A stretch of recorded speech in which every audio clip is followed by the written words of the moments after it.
Chers amis, on est dans la page 57, la petite cuillère de Daf. Après qu'on a commencé un peu les sujets des rêves hier, la Gemara termine avec plusieurs événements qui sont importants. Sur certains, il faut même faire une prière remercier. Mais comme vous savez, la Gemara, le Talmud Babylone, Bavli, toujours quand il s'attrape sur un détail, il ouvre des portes. Pour nous, on va dire que ça s'appelle des parenthèses, mais il y a un grand savoir de vivre et des beaux messages. Celui-là d'aujourd'hui va être un peu long. Il va falloir retenir, si vous le souhaitez, 11 éléments qui apaisent, qui donnent du bien.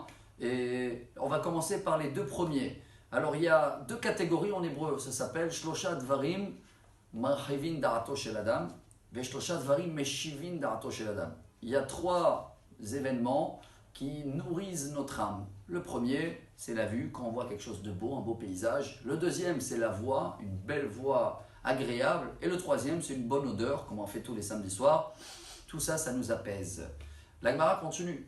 Il y a trois choses qui rendent l'esprit large. Ça nous laisse, je vais dire, pas seulement le temps de réfléchir, on arrive à voir les choses mieux. Ve'elouen, dirana, kelim naim, ishana'a.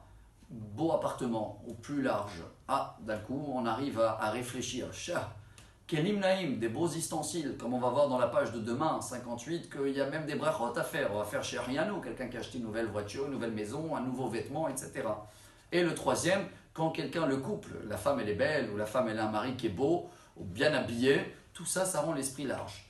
Ceux-là qui veulent retenir les petits 5 derniers éléments que la Gemara dit, ces 5-là, ils ont 1/60 de quelque chose. On va commencer par le feu. Le feu, elle dit la Gemara, c'est 1/60 de l'enfer. La Gemara continue, le miel.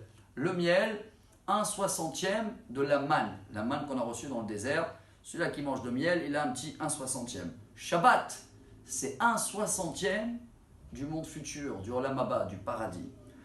Et on va terminer avec les deux derniers, parce qu'on est dans le sujet des rêves et du sommeil. Le sommeil, comme on le sait très bien, c'est 1/60 de la mort. Echad mishishim lemita.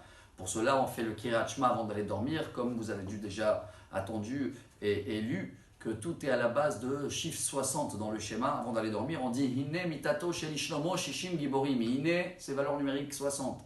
Et que le roi Salomon, il mettait 60 gardiens autour de son lit pour être garanti de recevoir le lendemain ce 1/60 de la mort qui est monté en haut et qui reçoit. Et le dernier, on va terminer avec un message de rêve, c'est les rêves. Les rêves, c'est 1/60 de la prophétie. C'est un petit message divin que Dieu il nous transmet. Et comme on a compris déjà dans la petite page d'hier, il n'y a que des bons messages, il n'y a pas des mauvais rêves. Et j'espère que tous ces ingrédients-là vont améliorer notre vie et notre façon de faire les choses. À demain pour la page 58.